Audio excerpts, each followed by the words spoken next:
Designed to steal the limelight from one of the city's biggest events, a sit-in at a major intersection. It lasted just half an hour and ended when the head of Pride signed a document agreeing to demands from Black Lives Matter. And we didn't anticipate that it would be signed that quickly. And so... But you weren't going to move.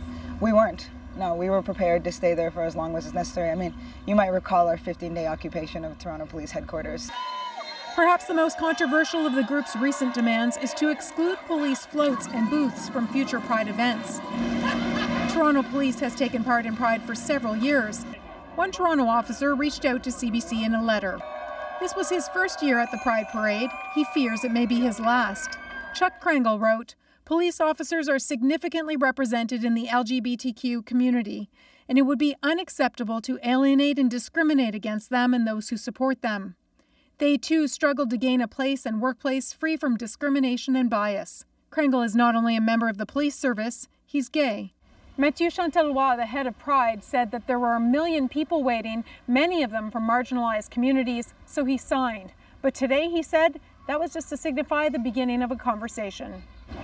The head of the police union wants an apology from Pride. They gave in to the hijacking and this agreement was extorted out of them. We feel that we were thrown under the bus, and if that's the case, that they had no intent or they just wanted to keep the parade moving, they need to deal with it, and they need to deal with it now.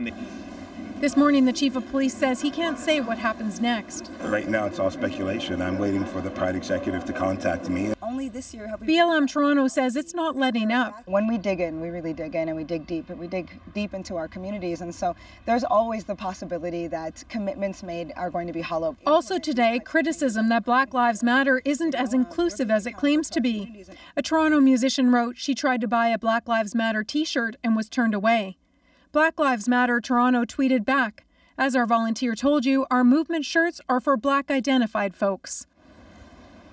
We also know that there's another huge parade coming up in our city. At the end of this month, the Toronto Caribbean Carnival will have its parade, and we know that it has historic tensions with the Toronto Police and the Black community. Today, Black Lives Matter, the founder, told me that while she couldn't be specific about the plans, that you can be sure that there are some plans in the works.